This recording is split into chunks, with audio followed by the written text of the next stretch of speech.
Hello, everyone, and welcome back. I am so glad you're here for another story time. Today, we are doing another serendipity book. Today's serendipity book is Buttermilk-Bear. It says at the bottom, an open mind is the key to conquering all kinds of prejudice. Now, these serendipity books are written by Stephen Cosgrove and have beautiful illustrations by Robin James. So what do you think? You want to get started and find out what Buttermilk-Bear has to say?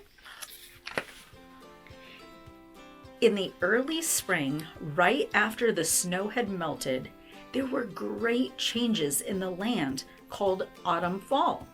Flowers of every color and description popped their heads into the world, decorating the land left bare by winter. Green, hardy shoots of grass and clover pushed aside the bits of snow of winter past. Eagerly seeking the summer to come, all the animals looked about in awe after confining winter's sleep. All was as it should be in the land of autumn-fall. There was, at this time in the land, a bunny family hopping about, searching for a new springtime home. There was a mama bunny, a papa bunny, and a baby bunny named Buttermilk, who looked just like her name. They had been searching for days and were about to give up when they found a perfect den to make their home. Together, the bunnies scooted down the twisted tunnel, avoiding a clump of dirt here and an old cobweb there as they explored their new home. Finally, Buttermilk's mom announced that the exploring was over and that it was time to get on the task at hand. "Come, come, family," she squeaked, as mothers do. "We need sweet grasses for the mattresses and pollen for the pillows. Work, work, work." Buttermilk looked at her papa, and her papa looked at her. Then, laughing and chanting, "Work, work, work," they marched off together to gather what was needed. They worked and labored far into the night, and when all was neat as a pin, fell fast asleep. The next morning, as Buttermilk ate her breakfast of clover buds covered in sweet currant cream, she listened to her parents talk about all the new and exciting things to be found in autumn-fall. Everything was perfect in autumn-fall, except for the bears. "Bears?" said Mama Bunny. "There are smelly old bears here in autumn-fall?" "Yup," said Papa Bunny. "Big wattle-tail bears are right here. Yeah, bears are the one thing that can ruin a neighborhood." Buttermilk listened carefully, for she had never seen a wattle-tailed bear before. She decided her first order of business would be to search out some of these smelly old bears and see her for herself how they could ruin a neighborhood. As soon as breakfast was done, Buttermilk hippity-hoppitied up the tunnel to the meadow above. She sat at the entrance to her home and looked this way and scrunched her nose that way, trying to decide the best place to search for wattle-tailed bears. She finally chose that way and hopped on. Buttermilk hurried along until she found a furry creature with a big, flat tail. "Are you an old smelly bear?" she asked curiously. "And if you are, why are you ruining the neighborhood?" "No, I'm not a bear. I'm a beaver. I chew up trees and make sticks out of them." With that, the beaver waddled on his way and Buttermilk hopped on hers. She hadn't gone far when her nose began to twitch in great irritation. Wafting on the air was a terrible smell. "That must be the bears," she said gleefully. She hopped quickly along the path until she came face to face with a strange creature. The creature had slick black fur and a long white strip from the tip of his nose to his tail. If there ever was a smelly creature, this was it. "Are you an old smelly bear?" And if you are, why are you ruining the neighborhood?" "No, I'm not a bear," said the creature indignantly. "I'm a skunk. I spend all day smelling the flowers and eating the pink persimmon blossoms, and I never ruin neighborhoods." Then, with his tail held high, the skunk marched into the woods. So it went for the rest of the morning, with Buttermilk asking each and every creature she met if it was a bear. As the day wore on, Buttermilk hopped faster and faster. She scurried here, there, and everywhere, but she couldn't find a bear. She thought as she raced down the path. Maybe there isn't any such thing as a wattle-tail bear. It was at this precise moment that she ran pell-mell into another creature running in the opposite direction. They flipped and flopped, colliding in a puff of dust and tangled legs in the middle of the path.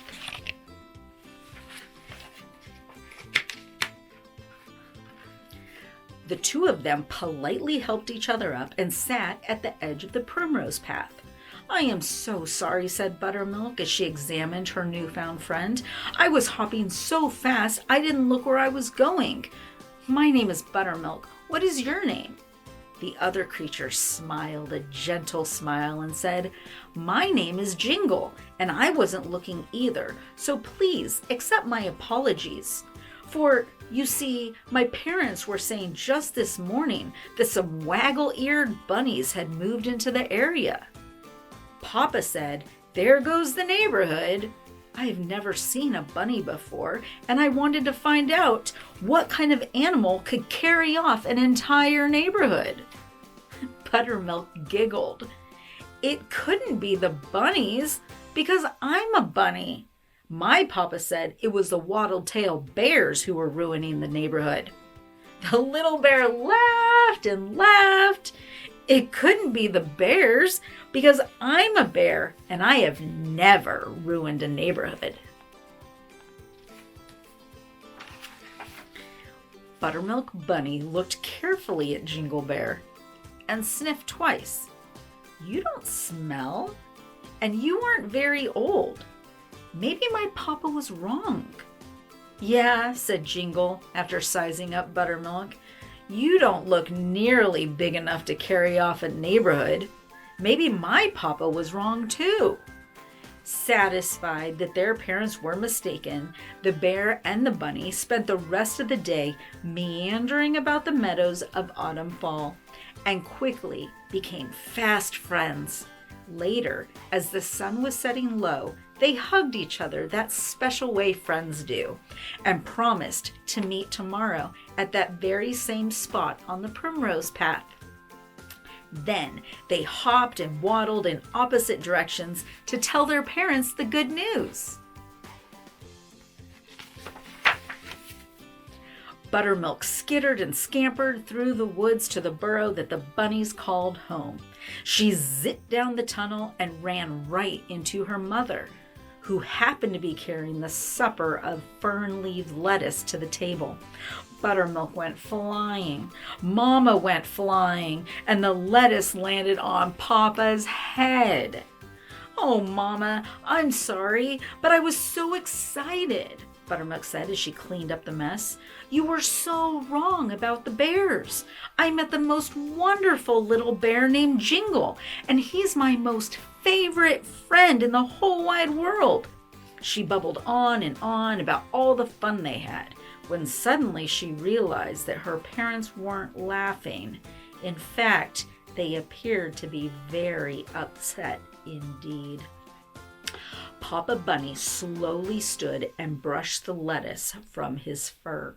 With one large furry foot tapping on the floor, he said sternly, "Baby bears grow up and become mean and vicious bears who eat little bunnies. That is the way it is, and that is the way it will always be. You will never, never see this Jingle Bear again." "But Papa," Papa, Buttermilk cried. Maybe, just maybe, if Jingle and I become friends, bunnies and bears could live together in the forest and help one another. No, said Papa with a thump of his foot. That is the way it has been, and that is the way it will be. With tears pouring down her furry face, Buttermilk talked and talked. She talked about her cooperation and understanding. She told her parents that bears probably felt the same way about them. And if bunnies and bears would only try, they just might become friends. Come with me tomorrow and see what good friends Jingle and I have become. The two older bunnies listened reluctantly, but refused to change their minds. We'll come with you, but only to make sure that you say goodbye to this bear forever, said Papa firmly. Then, because it was late, the three of them curled up beneath quilts of eiderdown and slept.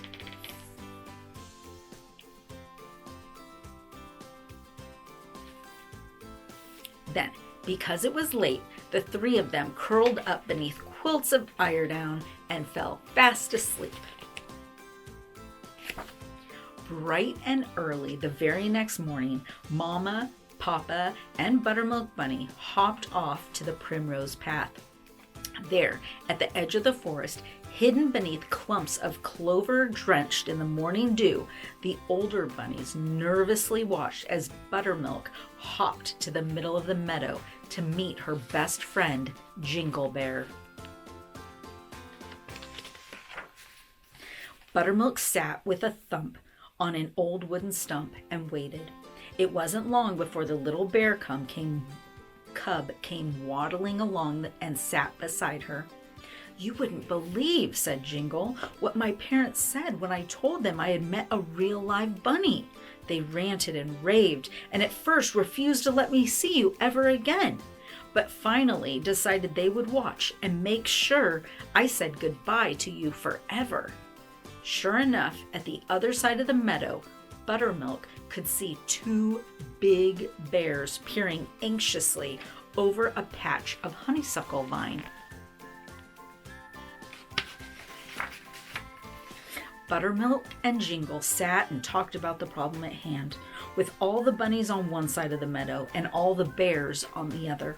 Finally, Buttermilk and Jingle realized that the way the bears felt about the bunnies was the same way the bunnies felt about the bears, and there was nothing the two of them could do to change their minds. Nothing would change, but maybe, just maybe, by staying the best of friends, Buttermilk and Jingle could teach the other bears and bunnies that prejudice was just plain wrong. After giving each other a special hug, they hopped and waddled back to their families, resolved to the fact that barriers can be broken, but only in a matter of time.